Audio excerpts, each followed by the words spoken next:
All right, so here we are. We've resorted to talking to our phone because we're a single girl in quarantine that probably has more of a relationship with her Alexa than anyone else right now. Hey Alexa, tell me a joke. Where do elephants go to study painting? Tuscany. She's so funny. Much more than me. I'm not the funniest person, so if that's what you came here for, you might laugh at me. Never really with me, but hey, we all have our strengths. My name's Katie.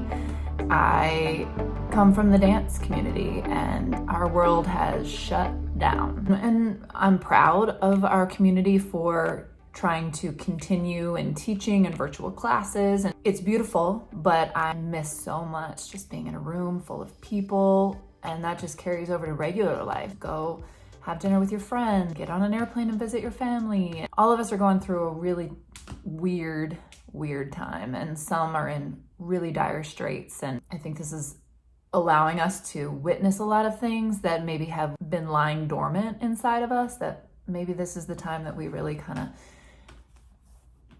do a little purging, do a little sorting through, do a little examination. Because I mean, if we're not taking advantage of this time to maybe grow and be better people, then what are we doing really? Hopefully we're able to witness the silver linings in this. And for me, I thought, okay, I have never been very technically savvy. I have never really had much of an online presence.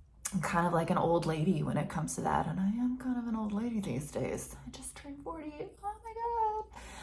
But, you know, I figure why not take this opportunity. So I'm going to learn a little bit. I'm going to make a fool of myself, I'm sure. So if you want to come along, feel free. What I thought I would do just to start is talk a little bit about this series that I used to do, that I still do actually, but that I used to do in person. But it's something that was geared toward dancers originally, but then it very much became a human movement. And that's actually the name of it, is Human Movement. Through time, we kind of discovered with the conversations that were built and had that everyone could really benefit from this thought. And I think especially in a time like this where we're doing that self-examination. Oh, there's a fly. I have another friend here in quarantine with me. Oh, it's good. I need some companionship. A little bit about me, my background. I was born in Florida, the craziest state of them all. Not too proud to say that these days. I started dancing really young, moved to Los Angeles when I was 17. I did college online simultaneously, and it about drove me crazy. Learned a lot during that process, and much of what I experienced then is why I decided to create the speaking series, learning how to, in a healthy way, navigate, do it the opposite of the way that I did it the first time through. From there, I moved back to Florida after a little bit of time because I got a full-time offer at Disney World. And so I was at Disney World while I went back to college, then went to Vegas, and finished my dance career in Vegas performing. And then I started with Cirque du Soleil as a dance coach. So I moved on to the other side. I guess what some people would say kind of early. I was 30 at the time. I was there for 7.5 years. Really grateful for my time there. It's really quite sad to see how things have evolved with that company now, but keep high hopes that things get handled by the right people that are going to move it in the right direction. But is it 2.5 years ago? 2.5 years ago, I started working with Nappy Tabs, Tabitha Napoleon Dumo.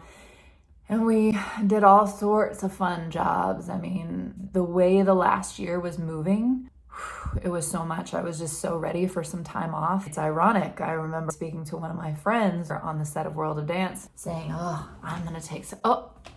friend's back. I'm going to take some time off when we wrap this show, because I am a little burnt. I was so adamant, like, I'm going to take 4 weeks off. And then joke's on you, girl. The whole world's going to shut down for a long time. It's funny how life works that way. You are never really fully in charge. In some ways, kind of happy about the time, but now I'm like, whoa, this is a whole new normal that we're entering into. And I actually am somebody who got this virus. I got it pretty early on, right when we were about to finish World of Dance. Gosh, I'm talking about like every random thing right now. We were about to wrap World of Dance. We had one day off before we had our final 4 days. And I woke up with a really bad headache and a mild fever. And I thought, I'm just so tired. You know, my body is worn out. That's all this is.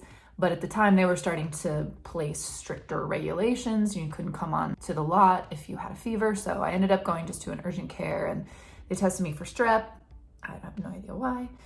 And that came back negative and they just said I had a sinus infection and they gave me a Z-Pack. So it kind of quelled it a little bit. I started to feel a little bit better, but they still wouldn't let me back on the lot. And thank goodness they did, because I did still have a fever.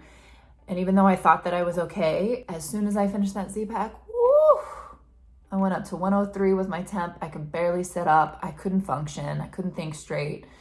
Went back to the same urgent care. They were like, whoa, okay, let's test you for the flu. Didn't have the flu.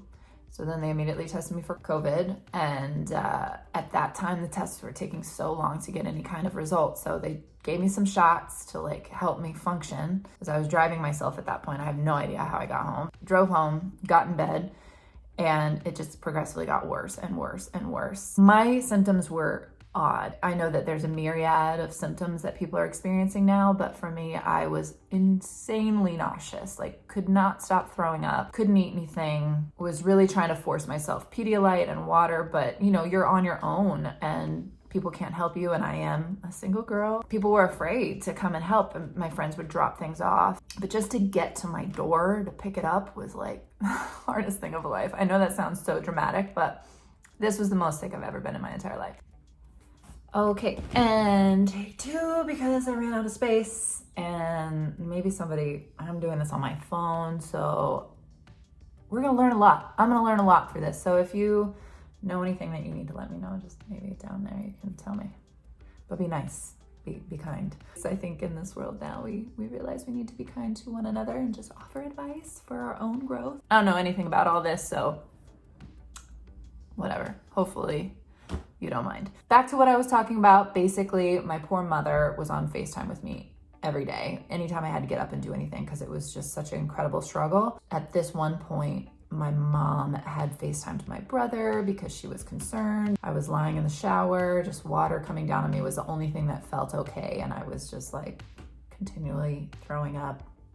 TMI alert. My brother heard me and he was like, listen, we have to call an ambulance. I agreed, because at this point I didn't know which direction we were gonna go. I couldn't get any worse and be okay. The ambulance came and I was so out of it. Those poor people, I mean, those first responders having to be on the front line when you have no idea how infectious this is or how deadly it is. I can't even imagine. So much respect to those people. They took all my vitals, and thankfully my oxygen levels were pretty good, because again, most of my issue, I was coughing a ton, but I couldn't tell if it was, I was coughing and that was making me throw up or whatever, you know, chicken or the egg situation. But the nausea and dehydration at this point was the worst. They took me to the hospital and ran some tests, but I was able to let them know I'd already been tested for COVID. And at this point, there was such a shortage of tests. If they realized that my oxygen levels were okay and they didn't have to put me on a ventilator, then they didn't want to test me again, because they needed to use those tests for people that they had to keep in the hospital. As for me, unfortunately, after they gave me fluids and some medication for the nausea and stopped me from throwing up, they needed me to just go home and get better on my own. And if it got worse, they said, please come back.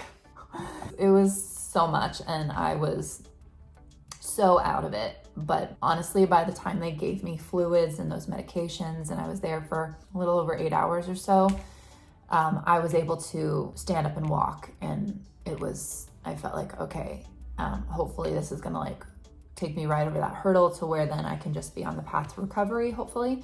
This was on the 22nd. At this point, I still didn't have the results from my test. I had taken it on the 17th. And like I said before, it was so early on that tests were taking forever. It wasn't until the 25th that I got a call that I had tested positive, and they had, what's the word I'm searching for?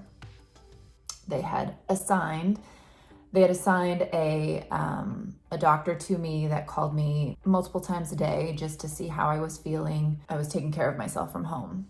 Thankfully, from that point on, I think it was probably the 30th was the morning that I woke up and I was like, I feel different. And I was like, oh my gosh, I think I feel more like a human. They call that your like euphoric period, where for about 3 days I felt pretty good. Like I got up and I was able to make myself something to eat, and I actually was able to eat it. Cleaned up a little bit around the house because it looked like a war zone here, and I think I'm good. And then after that 3rd day, I crashed again. And this illness just stays. I know everybody's experience is so different, but it stays in your body for so long. I had my first symptom on March 12th.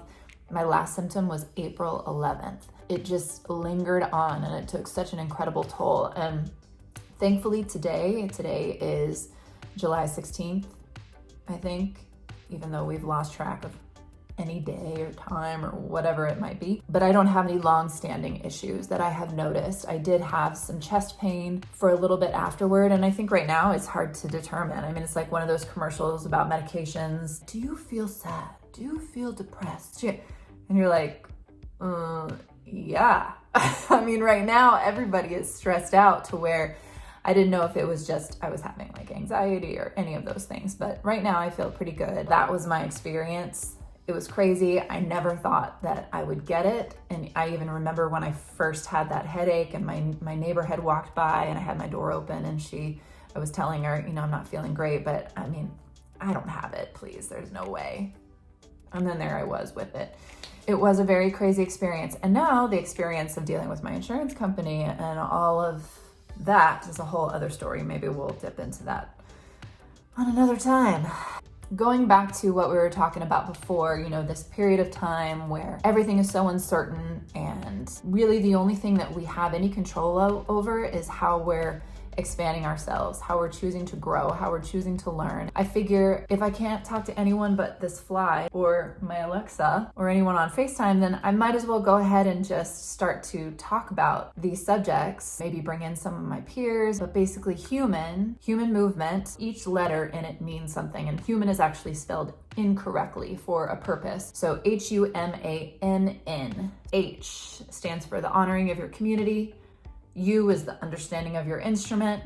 M is the making of your own mold. A is acting with integrity. And then the 2 N's are there to show us that we're always fallible, that we always have room to grow, that we should always learn. Each of those letters has a double negative attached to it, with never not a student, never not a teacher, with this idea, obviously, that we need to continue to expand, that we're always teaching people things by the way that we act, and we're always a student to the ways that people act around us. Each of those categories expands and has sub-questions. Again, this was catered toward the dance community, the entertainment industry, the surrounding areas of that. But honestly, it carries over into anything in your life. I think any experience that I have had, I've had to check myself on so many of those topics. Why not go ahead and use this platform here just to open up conversation and see what other people's thoughts are about it? And I'm here to learn just as much as I hope someone can take something away from one of these videos. That is kind of an introductory as to what I think we'll be doing. Bear with me, because obviously I'm not the greatest at all this kind of thing, but hey, we're here to learn. We'll just kind of break it down where one day we'll talk about H and the honoring of our community. We'll talk about experiences that we've had, bring in some of my peers and see what their opinions are. We'll do the whole split screen action, put them over there, and we'll chat. Yeah, just trying to make the most of the time as it is and stay connected to you. If you are a dancer that I normally see on the road, I miss seeing your face. I miss giving you hugs, and hopefully in due time, we will be able to get back to that in a safe way. But until then, I hope that you will check on back in and make sure that I haven't completely lost my mind in isolation here on my own. And maybe some guy out there is gonna be like, ooh, I'm gonna give her a call. Goodness gracious, so rude. This storage situation is killing me.